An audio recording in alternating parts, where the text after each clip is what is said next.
Welcome to Dodgers Dogs as part of the Dodgers Daily Network. Casey Porter here for today's hot take, joined by Austin Brubaker. And Austin, let's dive right in.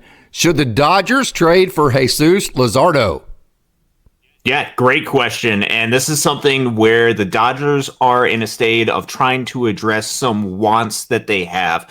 Looking at the Dodgers roster situation as it is currently constructed, they have a couple of areas that they want to address, one of which could be the starting pitching market. As far as the starting pitching role, you know that you need to fill 800 to 900 innings. That could come from prospects. That could come from a lot of the guys that you have on staff. But there are some question marks on the staff as far as, will Glasnow stay healthy? How's Walker Buehler going to come back? How is Yoshinobu Yamamoto going to be able to adjust? There are some question marks that you have in that regard. They also have a need for some, or at least a desire to want to get perhaps better the back end of the bullpen depth or some left-handed arms. I know a lot of Dodgers fans are uncomfortable. Alex Vesia, Caleb Ferguson. So there have a couple of those things that they have, and they also have to figure out what they are going to do with the prospects that they have that are getting to 25, 26 years old, that are really close, that deserve and need an opportunity at the big league level. However, with the Dodgers situation of where they are at right now, I'm not sure if the best situation is going to be for the Los Angeles Dodgers. So then you think about, how are you going to address those needs? And that's when the conversation gets brought up for Jesus Luzardo. So with Jesus Luzardo and with the fit for the Miami Marlins, let's talk about the Marlins first. They have a lot of pitching, particularly a lot of left-handed pitching in both the rotation and the bullpen, which matches up incredibly well with what the Dodgers want. Jesus Luzardo is the main name on them from the left-handed side. I know they have a couple of other left-handed starters. Jesus Luzardo is the main one, and he has performed over the past two seasons. You're talking about ERA of 3.48 combined over the past two seasons, FIP of 3.40, xFIP of 3.50, SIERA of 3.55. He's been a consistent good pitcher. He's put up almost 6 FWAR in his past two seasons with the Marlins. You're talking about another one of those who is not an ace, but another high floor arm that would just add depth and insurance to the Los Angeles Dodgers. He fits with what the Dodgers need as far as being an arm from the left-handed side, even though with starting pitching, you want to look for quality over the actual side of which they pitch. But I think with Jesus Luzardo, he's probably one of the better arms out there. He has 3 years of club control. He'd be one of those guys that you could step in, and you don't necessarily need him to be the ace of the staff, but he would be additional insurance as far as what you can provide. So Jesus Luzardo, a very good arm. And I think this also goes down to another point that I think is really important as far as with these aging prospects. I think as they get older and older and older, they're going to be losing a lot of value of what they have. So the Dodgers are going to have to make a decision. Are they going to play these guys at the big league level? I think that would be our hope as prospect guys, is that these guys would get an opportunity at the big league level. You don't want to keep them down at the minor league, so you're going to have to make some sort of decision on them. And I think Jesus Luzardo, instead of investing it in a bullpen piece exclusively, like Emmanuel Clase, I think Jesus Luzardo would be the best investment for the Los Angeles Dodgers as far as investing some of your prospects, because starting pitching, as we've seen with this market, as we've seen with trades, it gets very expensive. Starting pitchers are incredibly expensive. So the best case scenario for the Dodgers, if they traded for Jesus Luzardo, you have too much starting pitching. You know what you can do if you have too much starting pitching? you can trade some of that starting pitching for some other areas of need. Jesus Luzardo, he would be under team control for 3 years. However, where the Dodgers are at right now, you have to think about what you're going to use as far as these prospects. You want these guys to get an opportunity. Michael Busch does not deserve to be in Oklahoma City next year. He deserves to be at the big league level. You have to find some sort of home for him.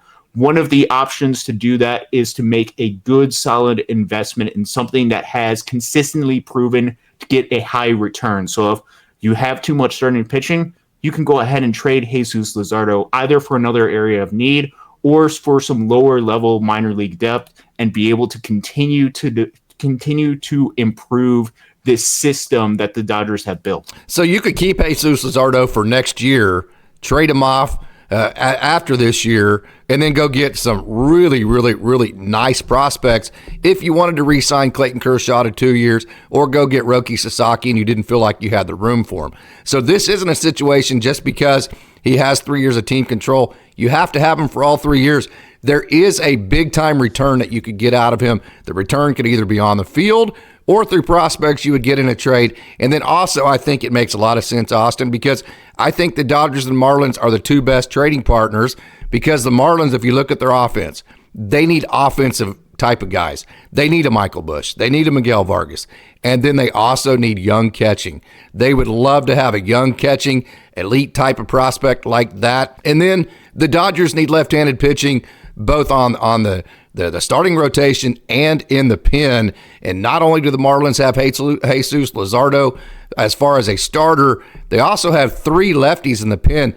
I like all 3 of them. Take your pick. Andrew Nardi, who's a little bit younger, AJ Puck, and then Tanner Scott. So I think you could package Luzardo and then one of those left-handed relievers for 4 or 5 guys in the Dodgers system and really make a nice package for both teams. Yeah, this is the best thing about that. Not only do the Marlins, they're constantly looking for some help with the offense, or at least that has been a trend in recent years. And with the deal, when you're trading Luzardo and you're trading potentially a bullpen piece, they could also use some pitching back as well, just to replace the pieces that they're giving up. So the Dodgers and the Marlins, as far as the trade partners, match up really well. And I think this goes down to a deep question that a lot of Dodgers fans have been asking, and where there's been a lot of rumors. Oh, the Dodgers might be interested in Josh Hader. Oh, they might be interested in Emmanuel Clase. Both of those guys are going to cost a lot. And I get the perspective. Dodgers are spending a ton of money. Why not to this much for more? Which I think realistically, if you're able to get Josh Hader for 1 year, go for it. I'm all in about Josh Hader for 1 year. What I'm not in there for is the long-term costs that you're going to be paying for a reliever, because that limits a lot of roster flexibility in the future. And with how volatile these relievers are, I'm not very comfortable doing that. And especially because that is not the only option that you have, because the Miami Marlins have 3 outstanding relievers, left-handed, that are pitching towards the back end of their bullpen as well, in Tanner Scott, Andrew Nardi, and AJ Puck. And I'm just going to go over them just kind of briefly. I'm not going to touch on, because I have a ton of numbers on these guys, which tonight at 6 o'clock Pacific, Casey and I will be live with this. But with this, let's talk about Tanner Scott first, because I think he's the guy who would be most likely to be traded, because he has 1 year of control left on his deal. You're talking about a guy who, if you look at all of these guys on Baseball Savant, upper 90s as far as their percentiles. You're talking about Tanner Scott, who generates terrible contact. You're talking about 99th percentile in hard hit rate. You're talking about the 96th percentile in barrel percentage.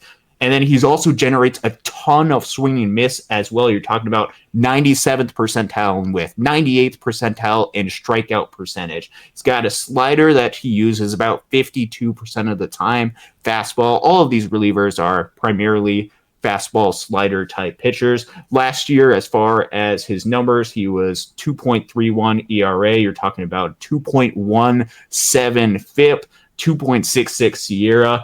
34% strikeouts, 8% walks. He was used a lot in high leverage situations as well. You're talking about a 2.41 FIP in high leverage situations. Tanner Scott, if you're looking for that high leverage reliever, only 1 year left-hander, he would be one of the guy. Then you get to some of the younger guys like an Andrew Nardi, who before this past season, not a lot of people had heard about him. Hasn't had a ton of success. He came out and had an incredible season. Still has 3 options left as well. So if that's something that you enjoy, you're talking about a lot of upper 90s stuff, a lot of bad contact that he generated. 98th in hard hit. Looks like 75th in barrel. 96th in expected batting average as well. Again, more good swing and miss. 92nd percentile in strikeout percentage.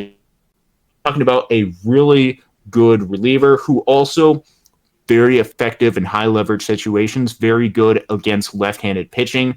And then the third option, if those two guys weren't enough as far as options that you could pick up, is AJ Puck. He's been one of those guys who has had a lot of pristine as far as a prospect going back to his Oakland days, got traded.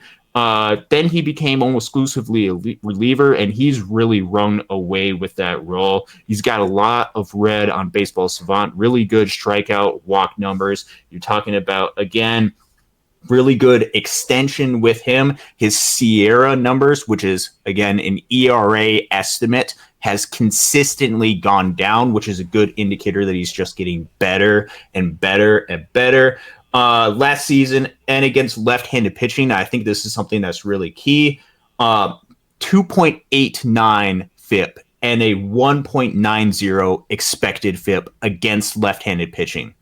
All 3 of those guys are very good, very talented left-handed arms that if you package them with Luzardo and you use the advantages that you have on this roster, you don't have to pay $100 million to Josh Hader if you don't want to.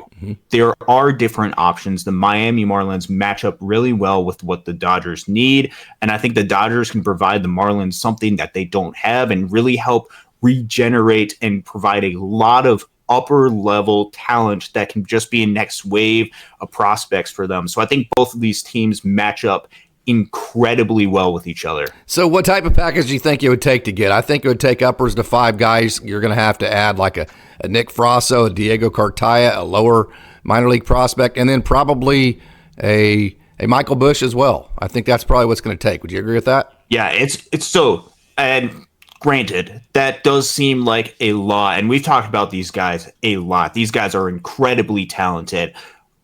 You also have to remember that you don't know what the Dodgers' roles for these guys are going to be. Are they going to have a role for any of these guys at the big league level? I don't want their careers to peak out at the minor leagues. I want them to get an opportunity at the big league level. So it's not necessarily their value in terms of baseball. It's their value to actually the Dodgers. Like how much value does Michael Busch actually have to the Dodgers right now without a role? And you could say, okay, maybe the Dodgers need some depth in the infield as far as in case somebody gets hurt. But I don't think Michael Busch is a depth piece. Yeah. I think he is a big league starter piece with the numbers that he has produced. I think he's a consistent big leaguer. So with the package to the Marlins, you're going to be looking up to free up at least a little bit of space on the 40-man. You'd be looking for 2 guys on the 40-man. You'd like to see from the Dodgers to give up probably 3 guys from the 40-man. So you're talking about a Busch / a Miguel Vargas, possibly both. You're looking at probably for the catcher, the Dodgers would probably push to trade Diego Cartaya, not because they don't believe in Diego Cartaya, but because he is currently on the 40-man roster right now. That's probably what they would do.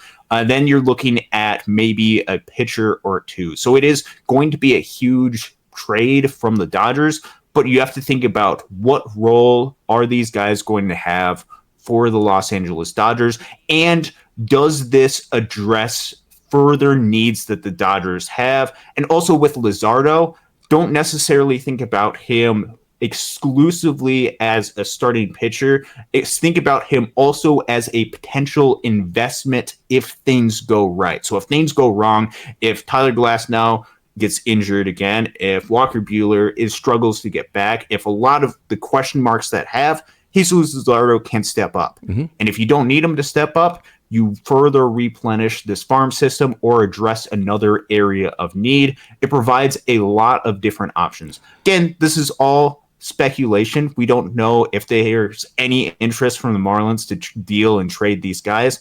However, the Dodgers have the pieces to where they could make a big deal like this work. They don't have to invest all of their pieces in a really shaky, questionable starting pitcher. They could get a good, solid starting pitcher. They could get a good, solid bullpen piece without giving up all of your financial resources or giving up a lot of financial flexibility in the future for a reliever or giving up all your prospects for a reliever. This is an alternative option that the Dodgers could take.